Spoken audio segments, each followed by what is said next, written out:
એક નક્કી કર્યું છે, એના ભાગરૂપે આજે હાલોલમાં પણ આપણો સ્વદેશી મેળાનું આયોજન થયું છે, જે 10 દિવસ સુધી આપણા હાલોલમાં આ મેળો ચાલવાનો છે।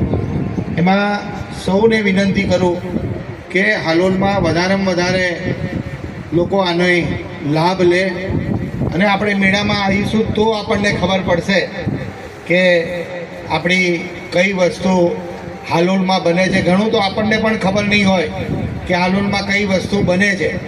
મેળામાં આવીએ અને જ્યારે આપણે જોઈએ તો આપણને ખ્યાલ આવે કે આટલી સરસ વસ્તુ આપણા હાલોલમાં બને છે।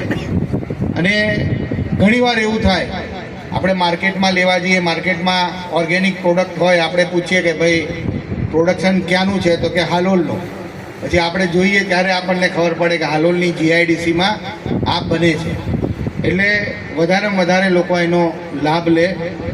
આપણા આદરણીય નરેન્દ્રભાઈ મોદી સાહેબે આખા વિશ્વની અંદર જે રીતે આપણા દેશની અંદર આપણે ગૌરવ લઈ શકીએ કે આપણા વડાપ્રધાન નરેન્દ્રભાઈ મોદી સાહેબ છે, એમનો જે આહ્વાન છે કે 2047માં વિકસિત ભારતનું જે આહ્વાન નરેન્દ્રભાઈ મોદી સાહેબનું છે, આજે આપણો દેશ ચોથી અર્થવ્યવસ્થા છે।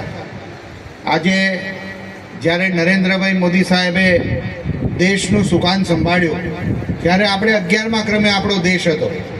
આજે નરેન્દ્રભાઈના નેતૃત્વ હેઠળ દિન પ્રતિદિન 2014થી લઈને આજ દિન સુધી જોઈએ તો આપણી દેશની આજે ચોથી અર્થવ્યવસ્થા છે।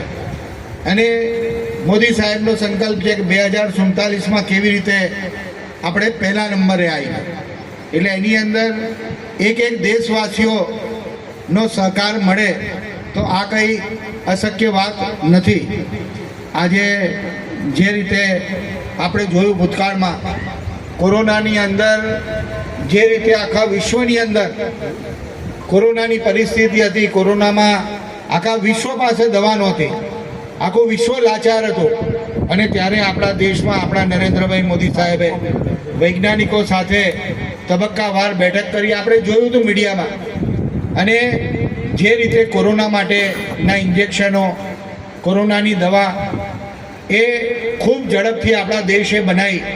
આપણે ગૌરવ લઈ શકીએ કે આપણા વૈજ્ઞાનિકો એને કોરોનાની દવા આખા વિશ્વ પાસે નહોતી, એ દવા આપણા વૈજ્ઞાનિકોએ બનાવી, અને એમાં નરેન્દ્રભાઈ મોદી સાહેબે એમને છૂટ આપી કે આપણે આપણો દેશ એ દવા ના બનાવી શકે, અને આપણા